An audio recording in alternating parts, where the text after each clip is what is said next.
सुनसान हवेली का राज। शहर से दूर एक छोटा सा गांव था वीरपुर। वीरपुर की सीमा पर एक पुरानी हवेली थी जिसे लोग ठाकुर हवेली के नाम से जानते थे। कहते हैं वहां कई सालों से कोई नहीं रहता, लेकिन रात के समय वहां से कभी कभी रोशनी और अजीब सी आवाजें आती थीं। एक दिन दिल्ली में रहने वाला पत्रकार आरव वर्मा को एक गुमनाम खत मिला। अगर सच्चाई जाननी है तो वीरपुर आओ, ठाकुर हवेली तुम्हारा इंतजार कर रही है, एक शुभ चिंतक। आरव को अजीब लगा, लेकिन पत्रकार होने के नाते वह सच का पीछा करना जानता था। 2 दिन बाद वह अपने कैमरे और नोटबुक के साथ वीरपुर पहुंच गया। गांव के लोगों ने आरव को हवेली के बारे में चेतावनी दी। साहब, वहां मत जाइए, उस हवेली में आत्मा है। जिसने भी अंदर कदम रखा लौट कर नहीं आया, बूढ़े हरिया काका ने कहा।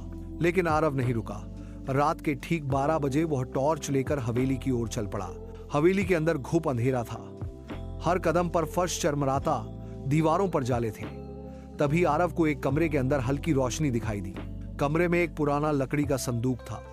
जैसे ही उसने उसे खोला, अंदर एक फटी हुई डायरी और एक खून से सना रुमाल मिला। डायरी में लिखा था, मुझे धोखा दिया गया, मैं मरकर भी चैन से नहीं रह सकी, सच छुपा है तहखाने में।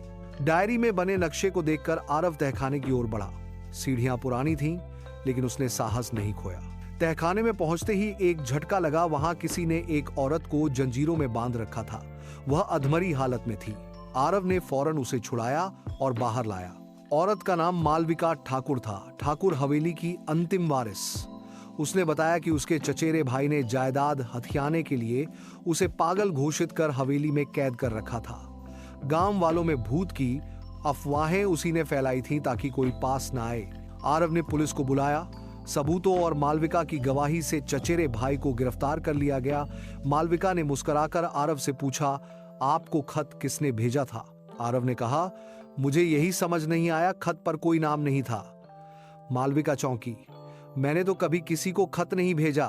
तभी हवेली की टूटी खिड़की से एक ठंडी हवा का झोंका आया और आरव को महसूस हुआ कोई उनकी बातचीत सुन रहा था, कोई जो अब भी हवेली में था। नमस्ते दोस्तों, मैं कक्षा 5 का एक नन्हा सा बच्चा हूँ। दिल से कहानियाँ बनाता हूँ आपके लिए। कृपया सब्सक्राइब बटन दबाएं, बेल आइकन जरूर क्लिक करें और लाइक देकर हौसला बढ़ाएं। आपका प्यार ही मेरी सबसे बड़ी ताकत है। धन्यवाद।